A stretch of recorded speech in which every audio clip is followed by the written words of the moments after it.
자, 핀포인트에 이 나노코박스 관련된 기사가 있어서 한번 살펴보려고 합니다. 어디까지나 제 뇌피셜이나 제 생각이 많이 들어가 있기 때문에 영상은 재밌게 투자에겐 참고 정도로만 하시고 무조건 맹신하기보다는 이런 기사들이 있구나, 이렇게 생각하는 사람들도 있구나 라고 보시는 게 맞습니다.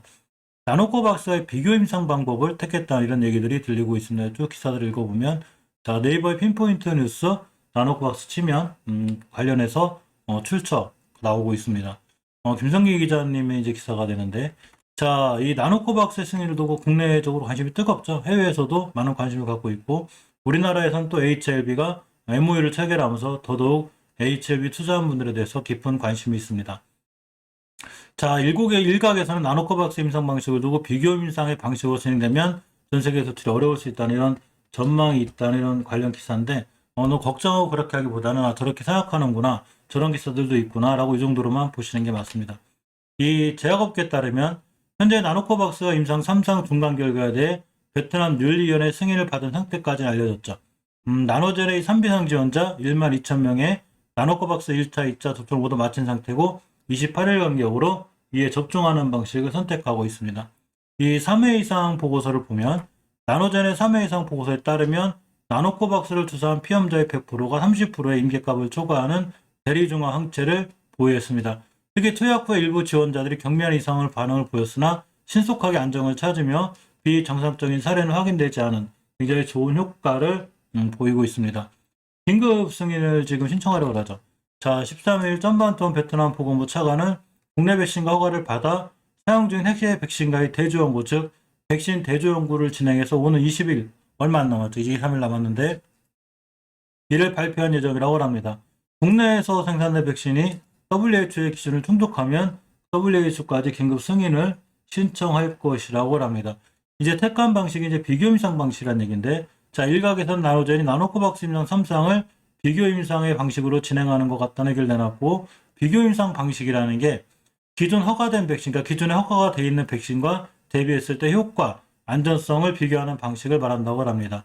이 비교 임상을 통해서 백신 개발사는 다국적 제약사의 코로나 백신, 일종의 예를 들면 모더나, 화이자 같은 걸 얘기하겠죠. 또 얀센, 여러 가지 단백질 백신의 개발이면 노바백스일 확률도 굉장히 큽니다. 자, 어쨌거나 이런 다국적 제약사의 코로나 백신과 비교해 유사한 수준의 면역 원성을 갖는지 확인하고 그거에 대한 유효성을 평가하게 됩니다. 이런 방식이 전 세계적으로 전무하다는 의견이 있어요. 자, 비교 임상 방식을 진행하면 면역 대리 지표를 통해 백신의 유효성을 확인하게 되는데, 이 면역 대리 지표가 ICP라고 해요. 그래서 ICP가 접종한 백신에 의한 면역 원성과 방어 효과가 간 상관관계를 나타내는 대리 지표가 됩니다. 동일한 플랫폼으로 개발된 백신끼리 ICP를 비교했을 때, 즉 면역 대리 지표를 비교했을 때 이러한 효능을 간접 평가하는 셈인데, 일단 비교 임상 방식으로 출시된 백신은 세계적으로 전무하다는 의견을 갖고 있습니다. WHO 보면 WHO에서 확립한 ICP가 필수적으로 있어야 되는데, 이 코로나는 말 그대로 처음 나타난 바이러스죠. 그래서 이 WHO 논의를 통해 백신 제조의 글로벌 기준이 되는 중화항체가를 도출한 다음에 ICP 확립과 함께 중화항체 표준 검사법까지 제시하게 되는데, 일단은 이 코로나가 처음 창궐한 거기 때문에, 자, 이렇게 처음 등장한 바이러스라고 WHO가 아직 ICP 확립을 못했다는 얘기죠. WHO ICP가 없으면 NIBSC 표준 물질도 생산되지 않은 상태라고 합니다. 자, 국내에서도 비교 임상 방식으로 진행된 백신은 수출이 어려울 수도 있다는 이런 의견들이 있습니다. 항상 이런 뉴스나 기사들은 참고사항이고, 이런 비교 임상 방식이 수출이 어려울 수 있다는 전망도 있구나, 이렇게까지만 생각하신 게 맞지 않나 생각해보고, 우리나라 SK바이오 이 사이언스 백신도 결국은 유효 임상을 결정했죠. 이 아스트라제네카의 이 백신을 비교 임상하게 됐는데, 이거를 굉장히 힘들게 이제 구했다는 이런 얘기들이 있었습니다.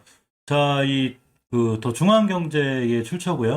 자, SK바이오사이언스. 자, 개발 중인 이 코로나 백신 GBP510이죠. 이게 글로벌 임상 3상 윤곽이 드러났는데, 얼마 전에 이거 얘기해드렸죠. 이 베트남에서 GBP510 임상 3상 시험 계획을 승인받았습니다. 좀 우연인지 아닌지 몰라도 어쨌거나 같은 제조 단백질 방식이고, 또한 같은 비교 임상을 하려는 이런 나라들끼리 서로 일단은 긴급 승인, 임상 3상 승인을 해주는, 자, 이런 상황이 됐습니다. 이 비교 임상을 결정했죠. SK바이오사이언스. SK바이오사이언스가 개발 중인 코로나19 백신 흡보물질 GBP510이 국산 백신 최초로 임상 3상에 돌입하면서 기대와 우려가 교차하더랍니다. 그러니까 이 비교 임상에 대한 우려가 있는 거는 아무래도 가이드라인이 없다는 이런 조금 애매모호한 상황이 된 거죠. 임상시험의 방법으로 비교 임상 방식을 선택하면서 약간 기대 반, 우려 반 이런 상황이 됩니다. 아까 말씀드린 대로 SK바이오사이언스는 아스트라제네카의 백신과 비교 임상을 진행 중인데 이 비교 임상을 진행하는 이 회사의 백신을 구하기가 하늘의 별 따기라고 그래요. 그래서 우리나라는 일단 아스트라제네카를 하는데 나노젠의 나노코박스는 아직 어떤 제약 백신을 가지고 가는지 나와 있지는 않습니다. 어쨌거나 아까 말씀드린 전마다 그랬죠. 이런 비교 임상은 세계에서도 유래를 찾아보기 힘든 어려운 임상 방식이고 코로나19 백신의 경우 지난 4월 프랑스 발레바가 유일하게 영국 아스트라제네카 백신과 비교 임상을 진행 중인데 우리나라도 마찬가지로 이 아스트라제네카를 이용해서 비교 임상을 하는 걸로 제가 알고 있습니다. 정확히 제가 뭐 의학 박사나 세계적인 유명한 박사는 아니기 때문에 어디가 참고로 제 내피셜도 많이 포함되어 있으니까 참고만 하시기 바랍니다. 자, 지금까지 백신을 개발하는 제약바이오 기업은 임상 3상을 진행할 때 전부 다 유효성 임상을 진행했었는데 유효성 임상은 1만 명 이상의 피시험자를 대상으로 바이러스 감염을 시험해 백신의 방어 효과를 측정하는 방법으로서 비교성 임상하고는 약간 좀 틀린, 비교 임상하고 틀린 방식이라고 합니다. 우리나라 식약처도 비교 임상에 대한 걸 허가해줬는데 이 비교 임상은 백신 접종자 수천 명의 면역 반응 지표를 기존에 허가한 백신 접종자의 지표와 비교해 효과를 측정하는 방식입니다. 근데 아까 말씀드린 대로 WHO의 정확한 ICP 기준이 없다는 얘기죠. 자, 식약처는 지난 5월 31일 코로나19 백신 임상 시험 계획서 표준화를 마련하면서 면역 원성 비교 임상을 허용했습니다. 그러니까 비교 임상을 우리나라 지금 허용해놓은 상태죠. 자, 국내 제약사 입장에서는 유효성 임상과 비교 임상 중 하나를 선택할 수 있게 이렇게 된 것입니다. 이게 베트남에서도 나노코박스를 비교 임상으로 하고 있다는 이런 얘기가 들리는 거죠. 정확히 결정된 거나 나노젤에 대한 어떤 공시가 있지 않기 때문에 참고 정도 하시는 게 좋고 SK바사의 선택은 비교 임상이었죠. 백신 개발 경험이 부족한 국내 제약사가 신속하게 임상 대상을 모집 진행하도록 고심하다가 허용한 제도가 결국 비교 임상이었습니다. 자, 김감리 식약처장은 비교 임상 도입 이후로 수만 명의 시험 대상자가 필요한 전통적인 임상 방식은 어려운 상황이기 때문에 언급했습니다. 뭔 얘기냐면 자, 유효성 방식이 좋긴 한데 이 수만 명을 상대로 해야 되다 보니까 이 수만 명의 시험 대상자를 구하기가 너무 힘들다는 얘기죠. 그러니까 비교 임상들을 택하고 있는 이런 상황이 됐고 백신이 하루라도 급한 상황에 저렇게 많은 사람들을 대상으로 하기가 굉장히 힘들다는 얘기죠.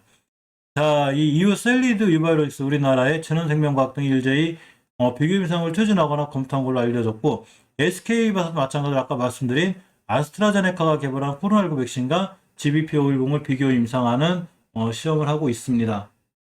어차피 나노코박스는 예방 효과를 증명해야 되고 이 긴급 승인이 20일 안쪽으로 많은 게 이제 이 결과가 기다리고 있죠. 지금 베트남에서는 지금 이제 나노코박스, 코비박, ARCT 이렇게 세 가지가 진행 중인데 특히 ARCT는 mRNA 방식이죠.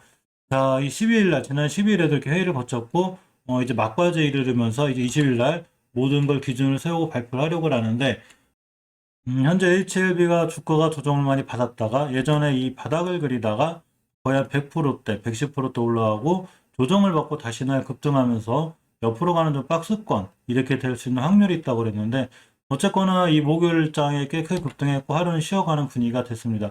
20일에 관한 눈치를 많이 보는데 자, 우리가 베트남의 뭐 보고차관도 아니고 베트남의 뭐 대통령도 아니기 때문에 이게 승인 날지 안 날지는 모르죠. 그렇지만 우리가 항상 할 수 있는 건 어쨌거나 기대를 좀 해보고 승인이 잘 나서 투자하신 분들 특히 HLB의 주가에 좋은 영향을 미쳤으면 좋겠고 비교 임상이 됐든 그러고 일반 유효성 임상이 됐든 간에 어쨌거나 잘 처리가 돼서 승인이 잘 나주고 WHO가에 통과가 되면 HLB 그룹주에 좋은 영향을 미칠 수 있고 실적으로 만약에 수출 제약이나 이런 게 생기게 되면 약간 또 조정이 들어올 수 있는 확률도 있습니다. 하지만 HLB는 나노코박스만 있지는 않죠. 리보세라닙에 대한 효과 이런 것도 이제 좋게 나오고 있기 때문에 항상 단기 단타가 아닌 다음에 중장기적으로 끌고 가시는 분들은 너무 하루하루 작은 뉴스 이런 것도 민감하게 반응하지 않는 게 어떤가 한번 이렇게 생각해 봅니다.